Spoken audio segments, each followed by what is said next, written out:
Namaste. Welcome to this second video that I'm doing on astrology. And I wanted to do a quick 2022 astrological preview of what is to come astrologically for this new year. So numerology wise, when we look at 2022, when we add up all the digits of 222, we come to the number 6. And the number 6 is ruled by the planet Venus. And if we think of Venus, Venus is the planet that rules all our senses. It is also about the heart. Yeah, Venus resides at the heart. It's about abundance. It's about compassion. It's about higher love, unconditional love. It's about beauty. It's about creativity. And so this year is really about us finding more creative ways to be and to live, and to slow down and to really enjoy our five senses in a much refined way.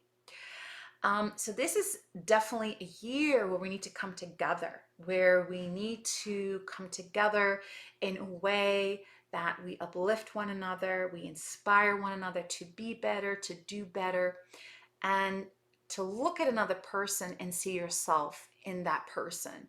That is really what Venus is asking from us, is to be this unconditional loving human. Because that, when we do good, it feels amazing to help someone else. It feels good to inspire others and to energize others, and to uplift others. So it's a great year for creativity, to be of service, to help those in need, to share your abundance with other people. And I think it can be a wonderful year of change and moving out of the pandemic. Now, the nodes of the moon are changing in 2022. They're going to change at the end of March into Libra and into Aries. So Rahu, the north node of the moon, is going into the sign of fiery Aries. Ketu is going to go into the airy and creative sign of Libra. So what does that mean?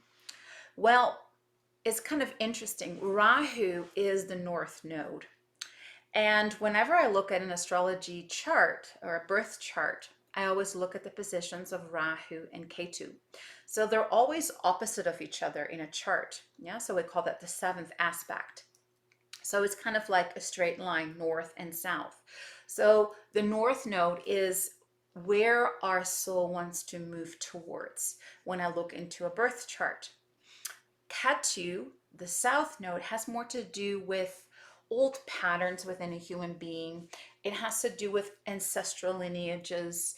It has to do with things we've done before and are no longer necessary for evolution. So it's all about, the theme is all about letting go, detaching ourselves. And that in itself, that whole process of releasing, letting go, detaching, can have a very spiritualizing effect on the individual. So whenever we see Ketu in anyone's birth chart, it is spiritualizing aspect on that individual. Now, so for the collective, it's sitting in the sign of Libra. And as we say, Ketu is the spiritualizing energy. Libra is ruled by Venus. Libra sign is all about harmony, about balance, about compassion, love, and doing what is right for the collective, not just for ourselves. Libras like to have balance and harmony, and they don't like to choose only for themselves if that creates disharmony within their environment. So Ketu is going to ask that Libra energy to become an energy of doing what is right for the collective, so that we can move and rise as global family towards the north, towards evolution, transformation, starting all over again. Number one is Aries, the first zodiac sign. So it's almost like we're trying to rebirth a new earth, a new global family. We need to get aligned with all nations, with all people. And the global pandemic has definitely done that. Every single government in this planet has done the same protocols of confinement, of doing the vaccines, masking, lockdowns, and all these sorts of things.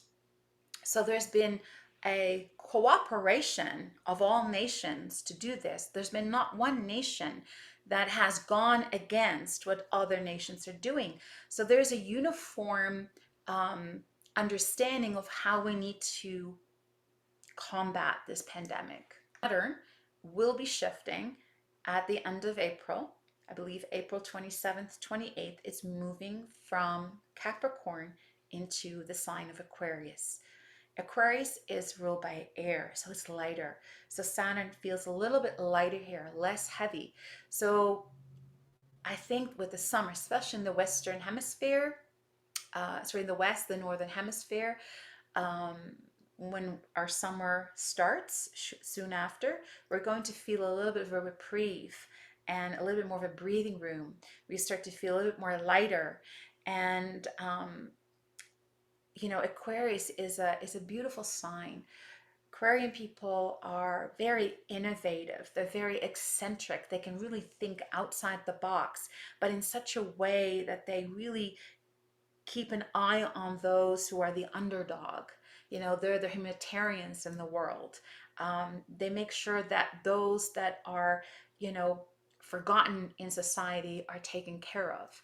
So I really think that we're going to see a more direction of really addressing mental health and how important it is for our young children to have mindfulness practices, meditation practices, maybe bringing yoga into the schools, but really reforming the way how we do school and how children are being taught. We can see maybe reforming happening within organizations and how people work. As I said, maybe working half from home, half in the office, doing things more online, that allows us to have more time to do things that have deeper meaning and makes us ultimately feel more fulfilled and happy. Then Jupiter is going to go into, it's already now in Aquarius, where it's no longer debilitated. It was debilitated in Capricorn. So we see in the year 2022, again, we can sort of feel that expansive energy. And then in the summer, it's moving, I believe it's in July, it moves into Pisces, where it's in its own sign. So Jupiter is going to be extremely powerful then. And Pisces is all about wisdom, expanding our mind, expanding our wisdom, expanding our knowledge, and really there's a thirst for evolution within each human being.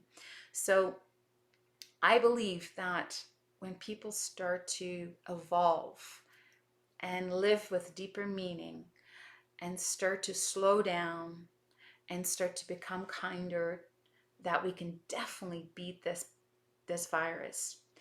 When Saturn moves back into Aquarius in January, unfortunately Saturn is going to go back and forth between Aquarius and Capricorn in the summer and the fall, and then it finally goes back full time into Aquarius in 2023.